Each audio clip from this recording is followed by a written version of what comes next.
नमस्कार। यो हो टेलिभिजनको न्युज एन्ड भ्युजमा यहाँहरूलाई धेरै स्वागत छ। म रोहित भण्डारी।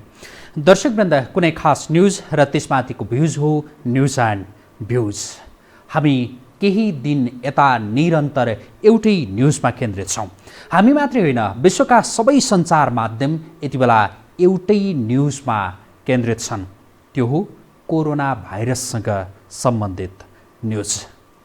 विश्वले चाँडोभन्दा चाँडो कुनै त्यस्तो औषधि पत्ता लगाओस् ताकि कोरोना भाइरसलाई पराजित गरोस् र यो न्युज थप भन्न नपरोस्, सुन्न नपरोस्। सबैको कामना र चाहना यति बेला यही नै हो। दर्शकवृन्द, कोरोना भाइरससँग यति बेला विश्व जुधिरहेको छ, लडिरहेको छ। विश्वका अधिकांश देशहरू जसले यति बेला लकडाउन गरेका छन् र नेपालले पनि केही दिन यता लकडाउन गरेर कोरोना भाइरसको सम्भावित सङ्क्रमणलाई रोक्न खोजिरहेको छ। तर रोक्न खोज्दै पनि हामी यति बेला यहाँहरूका माझमा प्रस्तुत भइरहँदाका बखतसम्म नेपालमा 5 जना व्यक्तिमा कोरोना भाइरसको सङ्क्रमण देखिएको छ र त्यसमध्ये सुरुवातमै 1 जना व्यक्ति जो निको भएर घर फर्किसक्नु भएको छ भने 4 जना व्यक्ति कोरोना भाइरसको सङ्क्रमणसँग यति बेला नेपालमा जुधिरहनु भएको छ र उपचाररत हुनुहुन्छ।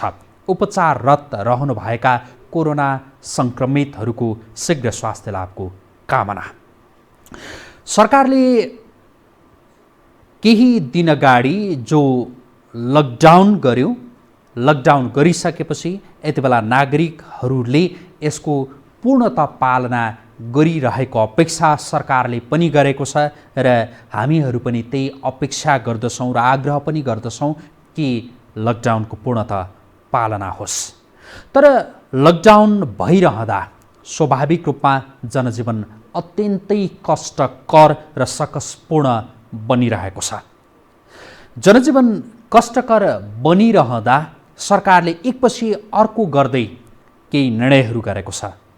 जस्तो केही दिन अगाडि पूर्णतः लकडाउन गरेको, आवागमनलाई ठप्प बनाएको सरकारले पछिल्लो पटक जनजीवनलाई केही सहज होस् ताकि खाद्यान्न, औषधि लगायतका सामग्रीहरू सहज रूपमा पाउन सकियोस् भनेर चीन र भारततर्फका नाका, विशेष गरी सामग्रीहरूको ढुवानीका लागि खुल्ला गर्ने यो निर्णय गरेको छ, अत्यन्तै सावधानीका साथ, ताकि कोरोना भाइरसको सङ्क्रमण नेपाल प्रवेश गर्न नपाओस् भनेर केही सतर्कता पनि अपनाउँदै नाका खुल्ला गर्ने, चेक जाँचलाई कडाई गर्ने यो निर्णय गरेको छ। यद्यपि नाका खुल्लाको अर्थ मान्छेहरूको आवत जावतका लागि होइन कि सीमित नाका जो मालवाहक सामग्रीहरूको ढुवानीका लागि। त्यही क्रममा चीनतर्फका 2 नाका मध्ये तातोपानी नाका, जहाँ यति बेला 100 कन्टेनरहरू अड्किएका छन् जो सामग्री बोकेर आएका छन्।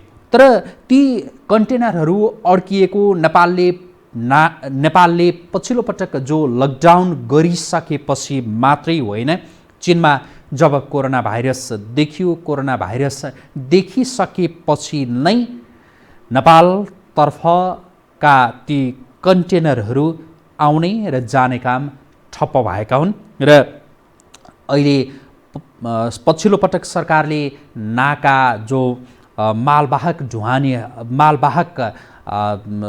ढुवानीका ती साधनहरू भित्र्याउने गरी तत्कालका लागि केही खुकुल पार्ने निर्णय गरे पनि हाम्रा सहकर्मी विक्रम श्रेष्ठ तातोपानी नाकामा आज मात्रै पुग्दा त्यहाँ 100 कन्टेनरहरू लाइनमा रहेको दृश्य देखियो। हाम्रा सहकर्मी विक्रम श्रेष्ठ सहितका अन्य जो सहकर्मीहरू तातोपानी नाकामा जानुभएको थियो त्यहाँको स्थलगत रिपोर्टिङका लागि।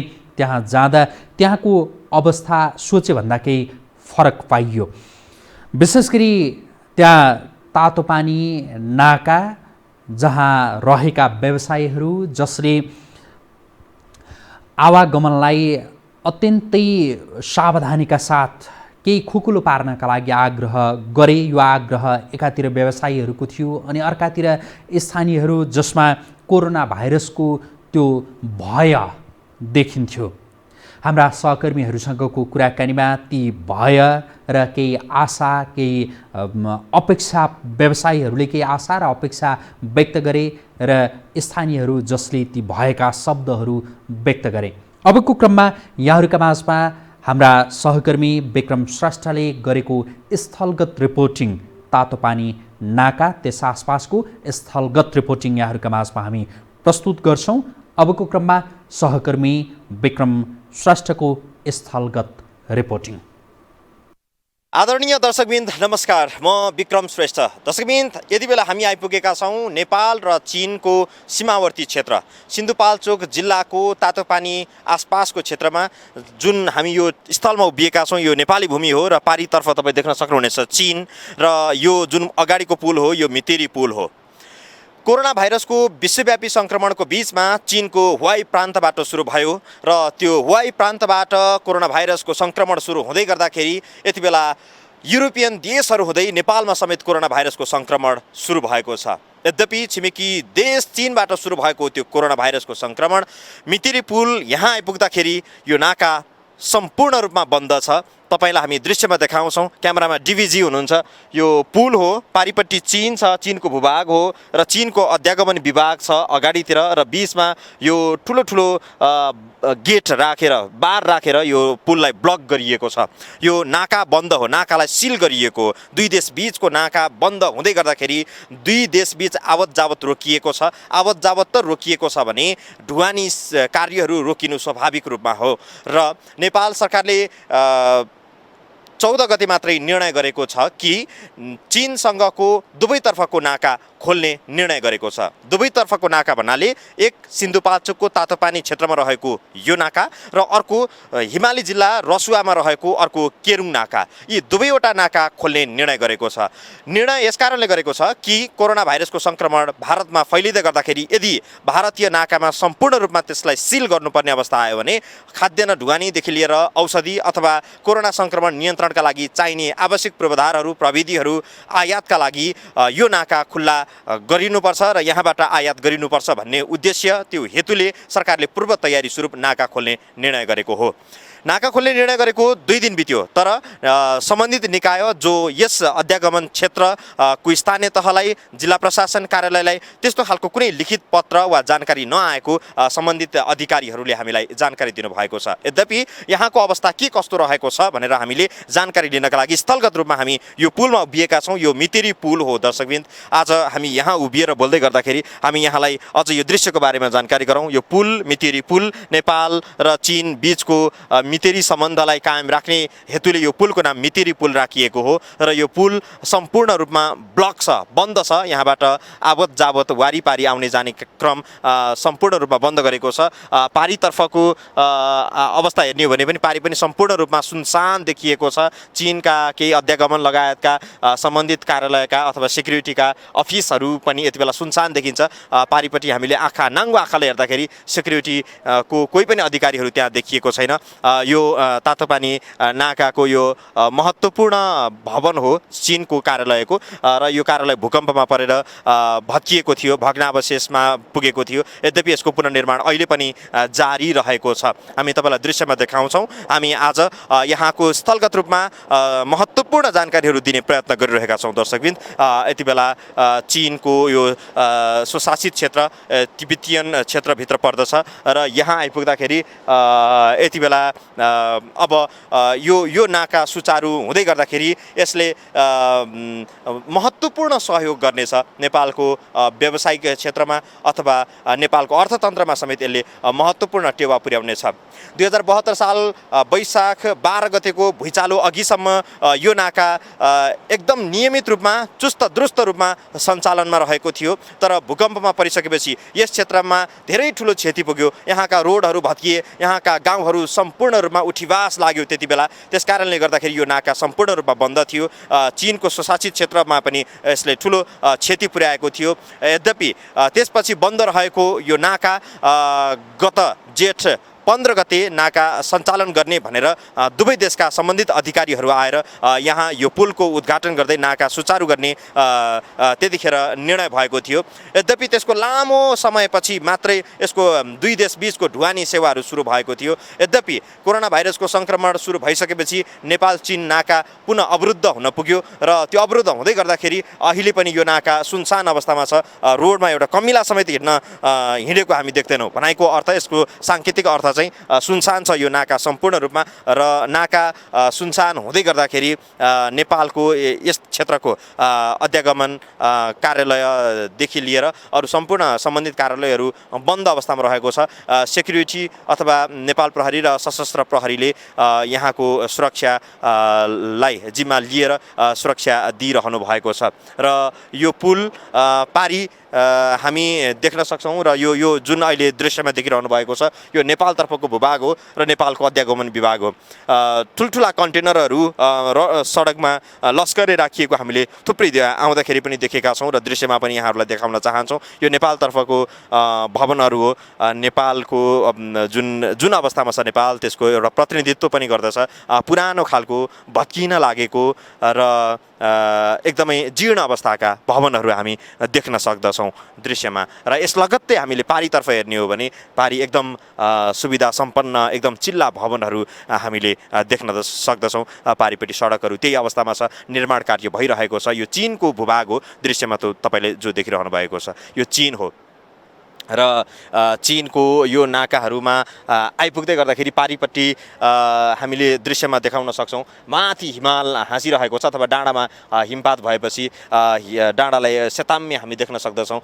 यो हेर्न लागेको मनमोहक दृश्य छ र पारीपट्टि देखिएको जुन बजार छ यो खासा बजार हो र खासा बजारबाट नै नेपाली सामानहरू विशेष गरी ढुवानी हुने त्यहाँसम्म हो र सिन्धुपाल्चोकका नागरिकहरू जहाँ यहाँका जन्म लिएका अथवा यहाँको सिन्धुपाल्चोकका स्थानीय बासिन्दाहरूलाई नागरिकता प्राप्त व्यक्तिहरूलाई चाहिँ खासासम्म गएर बजारमा किनमेल गर्ने अथवा घुमफिर गर्नेसम्मको सुविधा त्यो नेपाल सरकारले प्रदान गर्दै आएको थियो। यद्यपि यो सुविधा रसुवा जिल्लामा पनि रसुवा जिल्लावासीको हकमा यो अहिले पनि कायम भइरहेको छ र नाका कस्तो अवस्थामा छ भन्ने विषयमा स्थलगत रूपमा हामीले जानकारी दिने प्रयत्न गरिरहेका छौँ। सरकारले शुक्रबार बसेको अधिकारीहरूको बैठकले यो नाका खोल्ने भन्ने निर्णय गरेको छ। सम्भवतः चीनको अधिकारीहरू र नेपालका अधिकारीहरू बीच सहमति भइसकेपछि छलफल भइसकेपछि नाका खोल्ने विषयमा त्यो छलफल भइसकेपछि यो टुङ्ग्याइएपछि निर्णय गरेको हो र त्यो निर्णय बाहिर ल्याइएको हो। यद्यपि यो नाकासम्म त्यो निर्णयको प्रभाव भने देखिएको छैन। सम्भवतः यसलाई कानुनी प्रक्रिया पुरा गर्दै नाकासम्म आइपुग्दाखेरि समय लाग्ला। चीनबाट थुप्रै सहयोगहरू आउने प्रतिबद्धता भएको छ। विशेष गरी कोरोना भाइरस नियन्त्रणका लागि चीन सरकारले चिनिया दूतावासले नेपाल सरकारलाई चाहिने सम्पूर्ण उपकरणहरू प्रविधिहरू जनशक्ति समेत हामी उपलब्ध गराउन तयार छौँ भनिरहेको छ र नेपाललाई एक प्रकारले ढाडस दिइराखेको छ। यो अवस्थामा त्यहाँबाट आवश्यक पर्ने सामग्रीहरू आयात गर्नका लागि पनि सरकारले त्यो अपेक्षासहित त्यो चासोसहित यो नाकाहरू खोल्ने निर्णय गरेको हुनुपर्छ र त्यो सँगसँगै यो नाका खुलिसकेपछि चीन र नेपाल बिचको जुन सम्बन्ध थियो दुई देशीय सम्बन्ध र व्यापारको सम्बन्ध थियो त्यो व्यापारको सम्बन्ध फेरि चुस्त हुने एउटा अपेक्षा पनि गरिएको छ। 72 सालमा भुइँचालो गयो त्यसको 6 वर्ष बितिसकेको छ। 6 वर्षको अवधिमा यो नाकाहरू सम्पूर्ण रूपमा सुनसान थियो। अब फेरि त्यसले सुचारू अवस्था पाउने त्यो अपेक्षा हामीले गर्न सक्दछौँ र यहाँका व्यापारी व्यवसायीहरूसँग पनि हामीले यहाँको नाका खुलिसकेपछि के सहयोग पुग्न सक्छ यहाँका विशेष गरी यातायात व्यवसायीहरू पनि, किनभने कन्टेनरबाट यहाँका सामानहरू ढुवानी गरेर काठमाडौँसम्म पुर्याउँदै गर्दाखेरि त्यसले अर्थतन्त्रमा एउटा देशको अर्थतन्त्र त छँदै नै छ र सँगसँगै एउटा यहाँका जीविकोपार्जन गर्ने व्यवसायीहरू यहाँका स्थानीयहरूलाई पनि यसले ठुलो राहत दिन सक्दछ। हामीले दृश्यमा देखायौँ यहाँ तातोपानी क्षेत्रका थुप्रै बस्तीहरू घरहरू यति बेला सुनसान अवस्थामा छ। व्यापार व्यवसाय ठप्प भएपछि सुक्खा भएपछि यहाँका नागरिकहरूको समेत रोजीरोटी विगत 6 वर्षदेखि टुटेको छ। सर्वसाधारणहरूको त्यो प्रतिक्रिया त हामी लिन्छौँ नै। व्यवसायीहरूले चाहिँ अब यो नाका सरकारले खोल्ने निर्णय गर्दै गर्दाखेरि कोरोना भाइरसको सङ्क्रमणको बिचमा यो नाका खोल्ने निर्णय गर्दै गर्दाखेरि यसले अब नाका सुचारू हुँदै गर्दाखेरि के फाइदा पुग्छ त यो विषयमा व्यवसायीहरूसँग पनि कुरा गर्न चाहन्छौँ। एकजना यातायात व्यवसायी हुनुहुन्छ र उहाँ पूर्व अरनिको यातायात प्रणालीका वरिष्ठ उपाध्यक्ष पनि हुनुहुन्छ। यहाँलाई स्वागत छ कुमार श्रेष्ठज्यू। नमस्ते, स्वागत छ हजुर। अब यो नाका खोल्ने सरकारले हिजो भर्खरै निर्णय गर्यो, यहाँले पनि त्यो सुन्नुभयो होला। अब यो नाका सुचारू हुँदै गर्दाखेरि तपाईँहरूलाई विशेष गरी यहाँ यस क्षेत्रका नागरिकहरूलाई के टेवा पुग्छ? यसमा धेरै टेवा पुग्छ। यो नाका खोलेर जस्तै यहाँको अब कन्टेनरहरू चल्छ, तपाईँको यहाँ हरेक तपाईँको पर्यटकहरू आउने जाने आवत जावतहरू बढी हुन्छ र यहाँका साथसाथै यहाँका व्यवसाय होटल व्यवसायहरू फस्टाउँछन् र यहाँका सबै सिन्धुपाल्चोकवासीलाई धेरै नै राम्रो हुने र नाका खोल्दा धेरैलाई मार नपर्ने र अहिले मार परिरहेको केही अवस्था पैसा कमाउन सकेको छैन यहाँको बासिन्दाहरूले। अब नाका खोल्ने बित्तिकै यहाँका व्यवसायहरूले व्यापार गर्छन्, कन्टेनरहरूले काम पाउँछ र हाम्रो अरण्यको बसहरूमा पनि यात्रुहरू बढ्ने आवत जावतमा बढी हुने भएको कारणले गर्दा नाका खोलेको एकदमै राम्रो छ। अब अहिले त सुनसान अवस्थामै छ यो नाका, केही दिनमा अब सुचारू होला होइन? यो नाका नखोल्दाखेरि त ठप्पै थियो नि? हजुर, ठप्पै 72 सालदेखि ठप्पै थियो। अनि बिचमा अहिले आएर खुल्यो, फेरि अहिले कोरोनाले गर्दा नाका बन्द भयो। अब 14 गतेबाट सरकार निर्णय अनुसार 14 गतेबाट खुल्ने भन्ने कुरा छ। खुलेपछि चाहिँ एकदम सिन्धुपाल्चोकवासीलाई हर्ष र उमङ्ग हुन्छ र यहाँका साथसाथै 500-600वटा कन्टेनर छ, त्यो कन्टेनरमै काम पाउँछ। तपाईँको हरेक होटल व्यवसायहरू सबै अहिले ढोका थुनेर बस्नु परेको छ। यहाँ पर्यटकहरू नभएर, तपाईँको यात्रुहरू नभएर अब तपाईँको बस यहाँ नाका चलेपछि बसहरू पनि सुचारू हुन्छ र सायद यहाँका सबैले एकदमै राम्रो फाइदा र सुलभ मूल्यमा सामान पनि पाउने चाहिँ एकदम आत्मनिर्भर हुन्छ। जस्तो अब यातायात व्यवसायहरूको कुरा गर्ने हो भने धेरै पहिला चाहिँ यहाँबाट यात्रु बोक्ने सवारी साधनलेदेखि लिएर होस् अरू कन्टेनर, विशेष गरी कन्टेनरहरूले समेत एउटा व्यवसाय पाइराखेका थिए। अब फेरि नाका खोल्दाखेरि त्यसलाई त्यो निरन्तर हुने सम्भावना देख्नुहुन्छ कि अझै बढ्ने सम्भावना देख्नुहुन्छ? अब नाका खुलेपछि त निरन्तर नै हुन्छ होला जस्तो लाग्छ मलाई। अब अझै यहाँको कन्टेनर अब तपाईँ गाडी व्यवसायहरू अझै बढ्ने चाहिँ सङ्केत देखिन्छ। सडकको अवस्था कस्तो छ यहाँ? सडकको अवस्था चाहिँ अलिक जीर्ण अवस्था छ। बारबिसेदेखि मासतिर लागेपछि अलिक जीर्ण अवस्था छ। बारबिसे चाहिँ ठिकै छ। अब सडकले नै अलिकति स्तर उन्नति गरिदियो भने अनि यहाँ भोटेकोसी गाउँपालिकाले पनि अलिकति सडकको लागि चाहिँ स्तर उन्नति गरिदियो भने चाहिँ एकदमै राम्रो र गाडीवालाले सहिलो यात्रुलाई पनि कष्टकर नहुने, तराई डढाउनु नपर्ने अवस्था हुन्छ। जस्तो अलिकति फरक प्रसङ्ग नि, जस्तो चीन हामीले यहीँ पारी देख्दैछौँ, नाङ्गो आँखाले करिब यहाँबाट अब 30 मिटर मात्रै परको कुरा हो होइन? भवनहरू त्यही प्रकारको छ, सुविधाहरू हेर्दाखेरि त्यही प्रकारको छ, स्ट्रक्चरहरू खासा बजार त्यति राम्रो देखिएको छ। तर यसैको वारिपट्टि हेऱ्यौँ भने हामी नेपाल अलिकति थोत्रो घरहरू जस्तो होइन, पुरानो संरचनाहरू र नेपाल र चीन बिचको एउटा चाहिँ हुन्छ नि आर्थिक स्तर यहीँबाट पनि छुट्याउन सकिन्छ। र अब चीनबाट चाहिँ नेपालको लागि के सहयोगहरू हुनु अपेक्षा छ जस्तो हुनुपर्छ जस्तो लाग्छ? किनभने नजिकै छौँ नि त हामी। चीनबाट तपाईँको अब बाटो सुधार गर्ने, सुक्खा बन्द राख्ने र यो घरहरू चाहिँ तपाईँको पुरानो देख्नुको कारण 72 सालदेखिको प्रायःको मान्छेहरू भुइँचालो पछि प्रायः मान्छे फर्केर आएको छन्, एका दुवा मात्र फर्केर आएको छन्। त्यही भएको कारणले गर्दा घर पुरानो भएको हो। 72 सालको भुइँचालोमा देख्नु नै हुनेछ। 72 सालको भुइँचालोले भत्काएको घर अहिलेसम्म बनिएको छैन।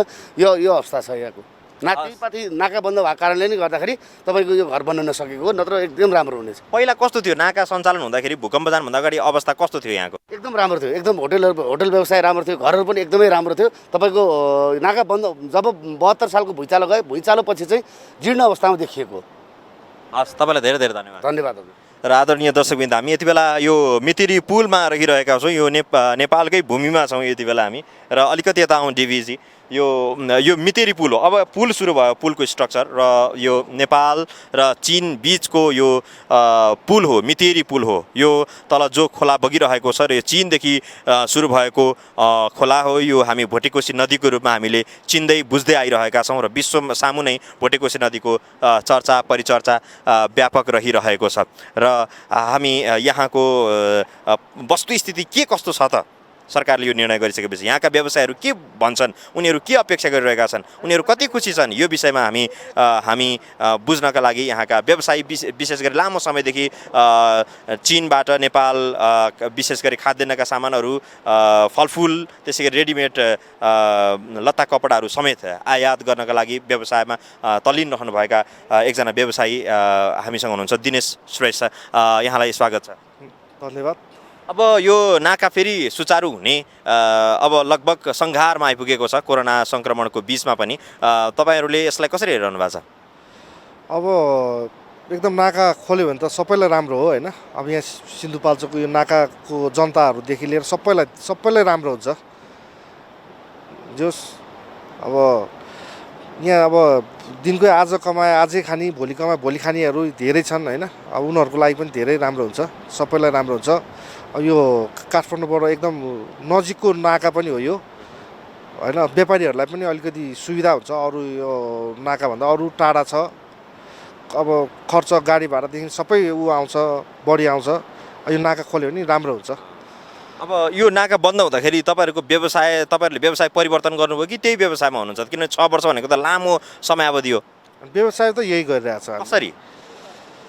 अब यो पहिला यहाँ बन्द हुँदाखेरि केरुङबाट गऱ्यो, केरुङबाट अनि गऱ्यो रसुवाको केरुङ नाकाबाट गऱ्यो। तर धेरै नै समस्याहरू धेरै नै थियो त्यति बेला। अब समस्याको बावजुद पनि अब के गर्नै पर्यो, गर्यो। अब त्यो तपाईँले त पहिला यहाँ पनि काम गर्नुभयो, अब केरुङ नाका पनि सुरु भयो र केरुङ नाकाको पनि अनुभव छ। कुन चाहिँ नाका सहज हो विशेष गरी नेपालमा ढुवानीको लागि? सहज त अब यो नाका त यहाँबाट काठमाडौँ नै 3 घन्टामा पुग्छ। अब गाडी भाडादेखि लिएर सबै सहज हुन्छ। यो नाका नजिक पनि छ, यहाँबाट 115 किलोमिटर हो। अब बाटो पनि अब रसुवाको भन्दा यताको राम्रो छ बाटो चाहिँ। उता हुँदाखेरि चाहिँ असहज के हुन्थ्यो भनेको केरुङ नाकामा हुँदा? अब त्यहाँ यस्तो सबै प्राय व्यापारीहरू सिन्धुपाल्चोकको छ। सिन्धुपाल्चोकलाई फर्स्टमा त पासकै समस्या छ त्यहाँ। सिन्धुपाल्चोकवासीलाई त्यहाँ रसुवावासीलाई मात्रै पास दिन्छ। जस्तो नेपाल यहाँ सिन्धुपाल्चोकलाई पास दिए जस्तै रसुवाको लागि पास दिन्छ होइन? हजुर। त्यो फर्स्टमा त्यो गाडी लोड गर्नको लागि केरुङ जानु पर्यो। केरुङमा पासकै समस्या छ। त्यहाँबाट आएर भोलिपछि सिजनमा गाडीकै समस्या छ, गाडी नै पाउँदैन। अब चीनबाट नेपालमा चाहिँ कस्तो खालको सामग्रीहरू आयात बढी होला? चीनबाट त विभिन्न लत्ता कपडादेखि लिएर अब त्यो स्याउ लसुनदेखि लिएर इलेक्ट्रोनिक सामानहरू सबै चाइनाबाट आउने हो। खाद्यान्न चाहिँ आउँदैन, खाद्यान्नहरू चाहिँ आउँदैन। अरू सबै चाइनाबाट आउने हो। भनेको इलेक्ट्रिक सामानहरू, त्यसै गरी फलफुलहरू फलफुल स्याउ सबै यता चाइनाबाट आउने हो। तपाईँहरू कतिको खुजिनुहुन्छ फेरि नाका फेरि सुचारू हुँदै गर्दाखेरि? एकदम खुसी नि। अब व्यवसायलाई कसरी अगाडि बढाउने योजना छ? अब अहिले त सरकारले लकडाउन गरेछ। अब सरकारलाई पनि साथ दिनु पर्यो होइन। अब नाका खुले पनि अब अहिले घरबाट निस्किने कुरा छैन। अब यो जुन यो भाइरस छ नि, अब कोरोना भाइरस चाहिँ निर्मूल भइसकेपछि आएर फेरि यो नाकाबाट व्यापार गर्ने सोच छ हाम्रो। हस्, तपाईँलाई धेरै धेरै धन्यवाद। हस्, धन्यवाद। आदरणीय दर्शकवृन्द, हामी यो मितेरी पुलमा आएर यो कुराहरू सबै रेकर्ड गरिरहेका छौँ र यो मितेरी पुल हामीले फेरि पनि भन्यौँ, यो जुन खालको यो गेट लगाइएको छ, यो पुल यो बिचमा लगाइएको छ। चीनतर्फबाट र नेपालतर्फको भूमिको बिचतर्फ लगाइएको छ र यो गेट लगाइनुको अर्थ नाका सम्पूर्ण रूपमा बन्द छ भन्ने यसको साङ्केतिक अर्थ पनि हो, सूचना पनि हो। र यो अझ यो नाका यति बेला नेपालको लागि झन् गम्भीर हो। चीनबाट कोही पनि नागरिकहरू नेपाल प्रवेश नगरून्, कोरोना भाइरसको सङ्क्रमण नेपालमा नफैलिउन् भन्नका लागि अझ यो बोर्डरको नेपालतर्फको भागमा नेपालले पनि गेट लगाउनु पर्ने हो, तर त्यो गरिएको छैन। यद्यपि यो एउटा गेट छ, यो एउटा गेट नै पर्याप्त देखिएको छ। सुनसान छ वातावरण। जस्तो पारिपट्टिको अझ माथितिरको दृश्य देखाउँ डिभिजी। यो जुन पुल, यो स्ट्रक्चर देखिरहनु भएको छ, यो रेखा यो पुल हो। यो चाहिँ पुल भूकम्पमा परेर क्षति भएपछि यो पुल सडकको यो पुनर्निर्माण कार्य अझै भइरहेको छ। यो सडकलाई अझ विस्तार गर्ने कार्य भइरहेको हामी दृश्य हेर्दाखेरि त्यो भन्न सक्छौँ र वास्तविकता पनि यही हो भन्ने हाम्रो अनुमान छ। यद्यपि हामी यति बेला नेपाल र चीन, हाम्रो छिमेकी उत्तरी राष्ट्र, छिमेकी जो विश्वको सर्वशक्तिमान राष्ट्रको रूपमा उदय हुँदै गरेको चीनको यो भूभाग र नेपालको यो भूभागको बिचमा पुलमा उभिएर हामी यो यहाँको वस्तुस्थितिको बारेमा जानकारी गराउँदैछौँ। र अब यस क्षेत्रका तातोपानी क्षेत्रका नागरिकहरूले के अपेक्षा गरेका छन् र सरकारको यो निर्णयपछि उनीहरूको अपेक्षा के कस्तो छ र यहाँको व्यापार व्यवसायलाई के कसरी अगाडि बढाउन सकिन्छ र तातोपानीको ठ्याक्कै अहिलेको अवस्था चाहिँ कस्तो छ? कोरोनाको प्रभाव, विशेष गरी लकडाउन घोषणा भइसकेपछि सबै नागरिकहरू घरभित्र थुनिएर बस्नुपर्ने जो व्यवस्था छ, त्यहाँको वातावरण के कस्तो छ त्यो पनि हामी तपाईँलाई देखाउँछौँ। र हामी यति बेला सिन्धुपाल्चोक र तातोपानी नाकाको बिचको यो यथार्थ जानकारी गराउँदैछौँ।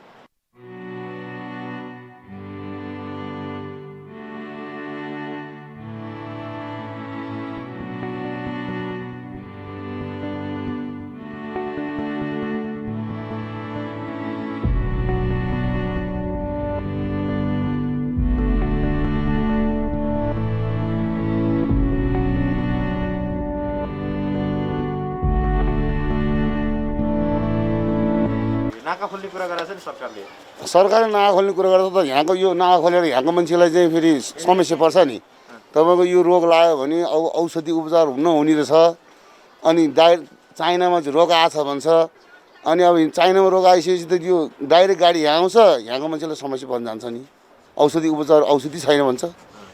त्यसले गर्दाखेरि यो जब यो नाका खोल्नुको कुन टाइममा भने जुन यो अब यो रोग निर्मल हुन्छ नि, त्यो भएपछि खोलेको चाहिँ राम्रो हुन्छ। अहिले खोलेको त्यति राम्रो हुँदैन जस्तो लाग्छ हामीलाई। यो बेलामा झन् खाद्यान्न सङ्कट होला होइन, विशेष गरी यो औषधिहरू ल्याउनको लागि भनेर सरकारले खोल्न लाग्यो नि त। यो त अब खाद्यान्न त हाम्रो त नेपालबाट आउने हो नि त, नि चाइनाबाट आउँदैन। होइन, रेडिमेड सामानहरू, फलफुलहरूदेखि लिएर चाहिँ यो औषधिका सामानहरू विशेष गरी। अब यो औषधिको सामानहरू त अब प्लेनबाट ल्याएको हुन्छ होला नि त, यहाँबाट ल्याएर त के होला त नि। अब त्यो चाइनिजहरू आउँछ, डाइरेक्ट चाइनिज आइसकेपछि तपाईँको अनि रोग आउँछ। रोग आइसक्यो हामी यहाँको मान्छे त झन् सङ्कटमा पर्छ नि। तपाईँको मुनि हेरेर भोटिकोसी कलकल बगिरहेछ, माथि हेऱ्यो हेर्नुहोस् भिड पखडा खस्न लागेको त देख्छ।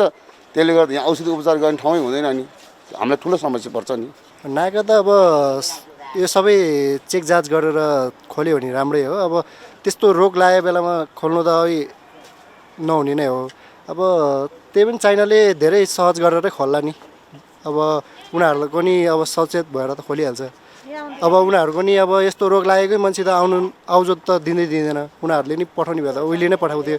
अब चाइनामा त्यत्रो बस्ने बेलामा नेपालीहरू त्यत्रो थियो, रोग लागेको ज्वरो आए मान्छे त पठाएन। उनीहरूले नि अलि सोचेरै गर्ला नि। अब नाका त खोल्नै पर्छ, एक दिन खोल्नै परिहाल्यो। अब खोल्यो, अब उनीहरूले अब सबै हेरेर अब चेक जाँच गरेर राम्रोसँगले पठायो भने राम्रो हो। कहिलेदेखि बन्द छ यहाँ अहिले नाका त धेरै भयो, 2-3 महिना, 2-2.5 महिना जति भयो। फागुन चीनमा कोरोना सुरु हुँदैदेखि त्यो बन्द भयो। हजुर। अहिले चाहिँ कस्तो छ यहाँको माहौल चाहिँ? यहाँको माहौल अब अहिले बन्द नै छ। अहिले अब लकडाउन गरिरहेछ। अहिले अब त्यसको लागि अब सबैजना त्यसरी नै बसिरहेछ, घरभित्रै बसिरहेछ। अहिले अब त्यति बाहिर मान्छे छैन। अब गाडीहरू एउटा छैन, साधनहरू केही पनि बन्दै छ। अब इन्डियामा अब अरूभन्दा नि यो इन्डियाले गरेर नै यो अलिक फैलिएको हो। इन्डियाले अब चाइनाले त यो सबै सर्च गरेर नै पठाउँछ। उनीहरूले त यस्तो मान्छे पठाउँदैन थियो। अब यो अरू अब यो विदेशबाट आउने मान्छेहरूलाई, अब यो इन्डियाबाट आउने मान्छेहरूलाई चाहिँ अब उनीहरूलाई चाहिँ चेक नगरिकन उनीहरू कसरी आयो, अब त्यहीले गरेर नै सर्च नभएको हो। अब उनीहरू त्यतिखेर राम्रोसँग चेक गरे भए नेपालमा त्यसरी अब यो 2-3-4जनाहरू नि त्यसरी देखा पर्दैन थियो। अब चाइनाबाट पठाउने भए त त्यत्रो पहिला आउने बेलामा पनि त्यसरी यो स्टुडेन्टहरू आउने बेलामा पनि त्यो मान्छेहरू नि नपठाउँथ्यो होला नि। उनीहरूले पठाउँथ्यो, उनीहरूले अब चेक गरेर नै पठायो नि त। अब चाइनाले अब सोचेर गर्छ। अब हाम्रो अब इन्डियाबाट नै अलि नराम्रो आएको त हो नि। दर्शकबिन्द, हामीले यहाँको वास्तविक अवस्था देखायौँ, मितिरी पुलको त्यहाँको वास्तविक स्थलगत अवस्था र यस क्षेत्रका नागरिकहरूको समेत आवाज लियौँ। स्थानीय नागरिकहरू भन्छन् पूर्ण सुरक्षाको ग्यारेन्टी नहुँदासम्म चीनको नाकाबाट सामानहरू आयातित गर्दा अथवा नाकाहरू खोल्दाखेरि त्यसले हामीलाई डर र त्रास पैदा गर्छ र हामी असुरक्षित हुन्छौँ भनिरहेका छन्। र पूर्ण सुरक्षाको तयारी पछि मात्रै नाका सुचारू गरिनुपर्छ भन्ने स्थानीयको गुनासो पनि छ, सल्लाह सुझाव पनि छ। र हामी यो तातोपानी क्षेत्रमा आइपुगेका बेलामा, यहाँ नाकामा आइपुगेको बेलामा यहाँको वस्तुस्थिति हामीले यहाँलाई जानकारी गर्ने प्रयत्न गऱ्यौँ। हामीलाई हेरिदिनु भयो, यहाँहरूलाई धेरै धेरै धन्यवाद। क्यामेरामा डिबी मगरको साथमा म विक्रम श्रेष्ठ पनि बिदा हुन्छु। नमस्कार।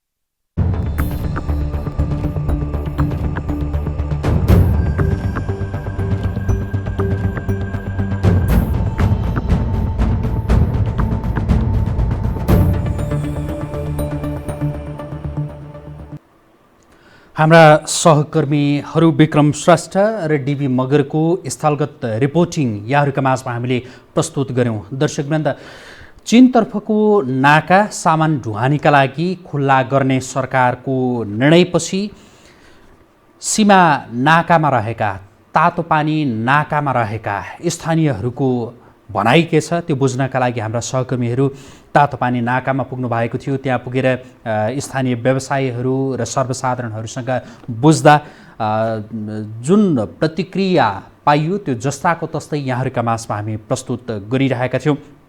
स्थानीयहरूमा एक खालको भय छ ताकि कोरोना भाइरसको उद्गम देश मानिएको चीन र त्योसँग जोडिएको नाका, तातो पानी नाका तत्कालका लागि सामान ढुवानी गर्ने गरी खुल्ला गर्दा कतै कोरोना भाइरस नै नेपाल भित्रिने त होइन भन्ने यो खालको त्रास र भय स्थानीयहरूमा छ। र सँगै व्यवसायीहरू जसले भनिरहेका छन् कि नाका खोल्नुपर्छ तर निकै सावधानी अपनाउन भने आवश्यक छ, विशेष सावधानी अपनाएर नाका खोल्नुपर्छ भन्ने व्यवसायीहरूको त्यो आवाज र स्थानीयहरूमा देखिएको भय र त्रासका शब्दहरू यहाँहरूका माझमा हामी प्रस्तुत गरिरहेका थियौँ। हाम्रा सहकर्मीहरू जो तातो पानी नाकामा पुगेर त्यहाँको स्थलगत रिपोर्टिङ उहाँहरूले गर्नुभएको थियो। दर्शकवृन्द, हाम्रा सहकर्मीहरू विभिन्न स्थानमा गएर विभिन्न स्थानको स्थलगत रिपोर्टिङ गरिरहनु भएको छ।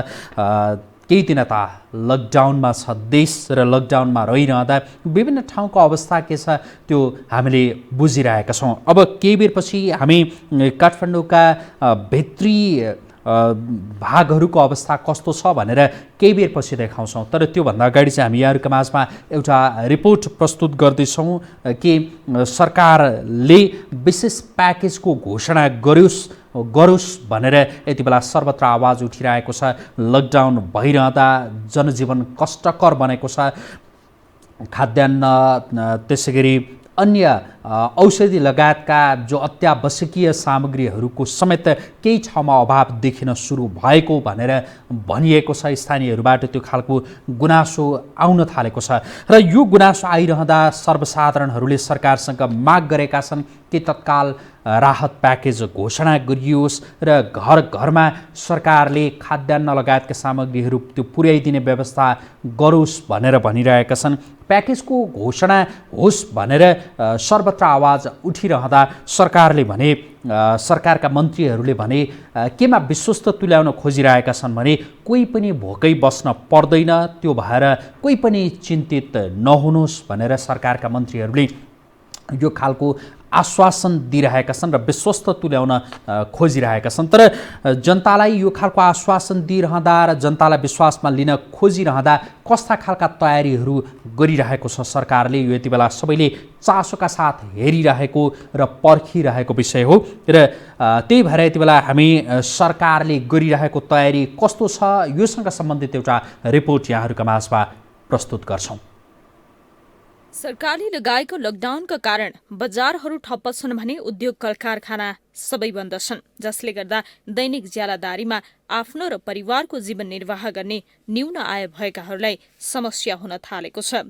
त्यस्ता ज्यालादारीहरूको लागि विभिन्न मुलुकहरूमा राहत प्याकेज घोषणा भइरहँदा नेपालमा पनि सरकारले राहत प्याकेज ल्याउनुपर्ने आवाज उठ्न थालेको छ। तर सरकारले भने राहत प्याकेज ल्याउने कुरामा आश्वासन दिन भने छाडेको छैन। कोरोना संक्रमणले आइपर्ने संकटलाई मध्यनजर गर्दै सरकारले पूर्व तयारी गर्नुपर्ने कुरा आइरहँदा सरकारले भने आम नागरिक भोकै बस्नु नपर्ने दावी गर्दै आएको छ। कोरोना रोकथाम एवं नियन्त्रण गर्न भन्दै सरकारले कोषको स्थापना भने गरेको छ।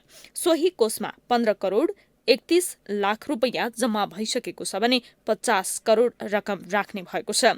श्रम तथा रोजगार मन्त्री रामेश्वर राय यादवले सरकारको तर्फबाट नागरिकलाई उपलब्ध गराउनुपर्ने कुरामा कुनै कमी नहुने बताउँछन्।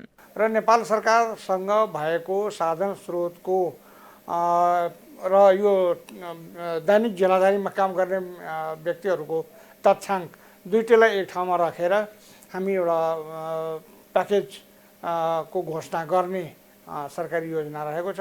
नेपालमा कोरोना संक्रमण या बन्दाबन्दीको अवस्था लम्बिएको खण्डमा कर्मचारी, श्रमिक, युवा तथा घर भाडामा बस्ने विद्यार्थी र दैनिक ज्यालादारीमा गुजारा गर्नेहरूका लागि भयावहपूर्ण स्थिति सृजना नहोला भन्न सकिन्न। त्यसैले उनीहरूका लागि सरकारले विशेष प्याकेजको योजना ल्याउन र आधारभूत आवश्यकता पूर्ति गर्न जरुरी छ।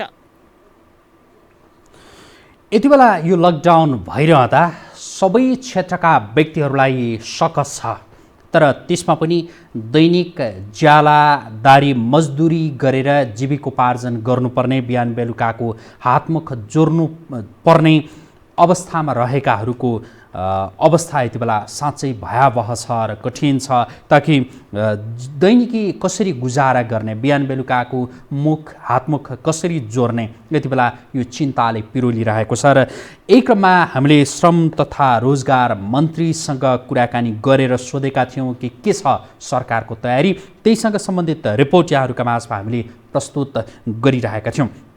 दर्शकवृन्द, काठमाडौँ लगायत देशभरको अवस्था कस्तो छ त्यो हामी यहाँहरूका माझमा विभिन्न रिपोर्टहरूका माध्यमबाट यहाँहरूलाई जानकारी दिइरहेका छौँ। हामीले दिनभर विभिन्न स्थानमा रहेका हाम्रा सहकर्मीहरू, त्यसै गरी स्थानीय जनप्रतिनिधिहरू, चिकित्सकहरू लगायतसँग हामीले दिनभर कुराकानी गरेर त्यो सम्बन्धी जानकारी दिने प्रयास हामीले गऱ्यौँ र गरिरहेकै छौँ र यो क्रम निरन्तर जारी रहनेछ। यति बेला चाहिँ हामी यहाँहरूका माझमा अर्को एउटा स्थलगत रिपोर्टिङ प्रस्तुत गर्दैछौँ। हाम्रा सहकर्मीहरू काठमाडौँका भित्री भागहरूको अवस्था कस्तो छ भनेर बुझ्नका लागि काठमाडौँका भित्री भागहरूमा जानुभएको थियो। हाम्रा सहकर्मीहरूले काठमाडौँका विभिन्न स्थानका ती भित्री भागहरूमा जे देख्नुभयो त्यो जस्ताको तस्तै अब यहाँहरूका माझमा हामी प्रस्तुत गर्दैछौँ। काठमाडौँका भित्री भागहरूको अवस्था चाहिँ लकडाउनको पछिल्ला दिनहरूमा कस्तो देखियो, स्थानीयहरूको त्यो चहल पहल छ या छैन, स्थानीयहरूले काठमाडौँका भित्री भागहरूमा लकडाउनलाई पूर्णतः पालना गरिरहेका छन् या छैनन्। त्यसै गरी काठमाडौँका भित्री भागहरूका जो अत्यावश्यकीय सामग्रीहरूको पसल, विशेष गरी खाद्यान्न, औषधि लगायतका पसलहरू खुलेका छन् या छैनन्, योसँग सम्बन्धित एउटा रिपोर्ट यति बेला हामी यहाँहरूका माझमा प्रस्तुत गर्छौँ। विश्वव्यापी रूपमा कोरोना भाइरसको महामारी बढ्दै गएपछि सरकारले यही चैत्र 11 गतेबाट लागू हुने गरी लकडाउन गरेपछि अहिले सबैतिर सुनसान छ। यसको प्रभाव काठमाडौँका भित्री भागमा पनि देखिन्छ। हामी शनिबार दिउँसो पुग्दा काठमाडौँको कफान स्थित मिलनचोक यस्तो देखियो। सरकारले लकडाउन जारी गरेको प्रति सर्वसाधारण खुसी नै देखिन्छन्। अनावश्यक रूपमा बाहिर निस्कन नहुने उनीहरू बताउँछन्। आफू परिवार र समुदायका स्वास्थ्यका लागि नियम पालना गर्नुको विकल्प नरहेको उनीहरूको भनाइ छ। अवस्था अब सरकारले गरेको लकडाउन अब हामीहरूको लागि पनि हो र मान्छेहरू सुनसान छन्। बिहान बेलुका यसो केही तरकारी सरकारी पाइन्छ भनेर निस्किन्छन्, ग्यास ल्यायो भने ग्यास लिन निस्किन्छन्।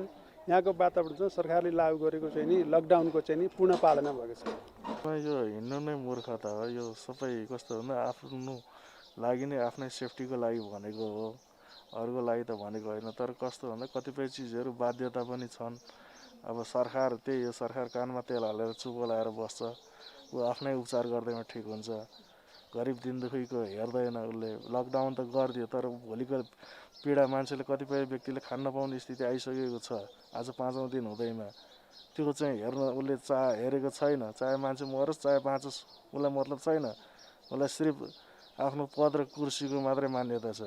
त्यो कारणले गर्दा अलिकति लकडाउन गर्नुभन्दा अगाडि सोच्नुपर्ने विषय पनि थिए। एकदम राम्रो छ भनौँ न, अहिलेसम्म गरे अनुसार एकदम राम्रो हो तपाईँको होइन। लकडाउन चाहिँ यहाँनिर सक्सेस पनि भइरहेछ। कुनै एक दुईवटा चाहिँ हिँड्ने जस्तो छ, तर सबै पसल बन्द छ। एकदम राम्रो गर्नुभएको छ सरकारले, यसको लागि धन्यवाद छ सरकारलाई। संक्रमण फैलिन नदिन घर बाहिर निस्कन नहुने बताइरहँदा दैनिक ज्वाला मजदुरी गरेर पेट पाल्नेहरूका लागि ठूलो समस्या भएको छ। धेरै दिन घर बस्नु पर्दा उनीहरूको रोजीरोटीमा गम्भीर असर पुग्ने कतिपयको बुझाइ छ। श्रम ज्याला गरेर खाने दैनिकी रोजगारीमा बाँच्नेहरूको लागि एकदमै गाह्रो छ। र मेरो विचारमा चाहिँ सरकारले जुन यो 1 महिनाको कर लिन्छ नि होइन, जस्तो हामी कर्मचारीसँग लिने यो बिजनेस हरूसँग लिने त्यो 1 महिनाको करको बजेट चाहिँ त्यो अहिलेको जुन यो डेली ज्यालादारीहरूलाई चाहिँ त्यो पैसा दिए हुन्छ। त्यसको एउटा प्याकेज बनाएर दिए हुन्छ। अनि अहिले अब कन्स्ट्रक्सनको कामहरू त पक्कै पनि हुँदैन यो 3-4 महिना। अब यो जुन क्यापिटल बजेट छुटाएको छ सरकारले। त्यो क्यापिटल बजेट चाहिँ यो कोरोनासँग लड्नको लागि जुन देशलाई चाहिने बजेट हो त्यसमा छुटायो हुन्छ जस्तो मेरो विचारमा चाहिँ मलाई त्यस्तो लाग्छ। विश्वव्यापी सङ्कटको यस्तो अवस्थामा सरकारको निर्देशनको पालना गर्दै घरमै बस्नुको विकल्प छैन। लकडाउनको मर्मलाई आत्मसात गरे मात्र आफू परिवार र समुदायको सुरक्षा हुन सक्छ भन्ने सबैले बुझ्न जरुरी छ। तर सर्वसाधारणको न्यूनतम आवश्यकता पूरा गर्न भने सरकार गम्भीर भएर लाग्नुपर्ने देखिन्छ। यो हो टेलिभिजनका लागि क्यामेरामा दिनेश पराजुलीको साथमा लीलामाया ठटाल, काठमाडौँ। यति बेला सबैको जीवन कष्टकर छ। लकडाउनको यो अवधिमा सबैलाई उत्ति नै सकसपूर्ण अवस्था छ। यद्यपि दैनिक ज्याला मजदुरी गरेर जीविकोपार्जन गर्नुपर्नेहरूको अवस्था अझ कठिन छ र अझ सकसपूर्ण छ। त्यसैले यस्तो बेलामा सरकारले विशेष प्याकेज, विशेष राहतको घोषणा गरोस् भन्ने सबैको चाहना छ र सरकारले के गरिरहेको छ यसका विषयमा विशेष रूपमा सरकारले ध्यान देओस्, यो हाम्रो पनि आग्रह छ। दर्शकवृन्द, हामी निरन्तरै यहाँहरूका माझमा कोरोना भाइरसको सङ्क्रमण देखा परिसकेपछिको अवस्थाका सन्दर्भमा केन्द्रित रहेर प्रस्तुत भइरहेका छौँ। आजको न्युज एन्ड भ्युजमा हामीले तातो पानी नाकाको स्थलगत रिपोर्टिङदेखि लिएर सरकारले गरिरहेका काम कारबाही र सरकारको अबको तयारी के छ भन्ने सम्मको, अनि त्यसै गरी काठमाडौँका भित्री भागहरूको अवस्था कस्तो छ, दैनिक ज्याला मजदुरी गरेर जीविकोपार्जन गरिरहेकाहरू के भन्छन्, योसँग सम्बन्धित विभिन्न रिपोर्टहरू यहाँहरूका माझमा प्रस्तुत गऱ्यौँ। हामी भोलिका दिनमा यहाँहरूका प्रत्यक्ष टेलिफोन, यहाँहरूका प्रत्यक्ष गुनासा, यहाँहरूका प्रत्यक्ष विचार सहित न्युज एन्ड भ्युजमा उपस्थित हुनेछौँ। आजलाई चाहिँ हामी यति गर्छौँ। हामीलाई फेसबुक, ट्विटर, युट्युब लगायतमा फलो गर्न सक्नुहुनेछ। आजका लागि न्युज एन्ड भ्युजबाट हामी बिदा माग्छौँ। नमस्कार।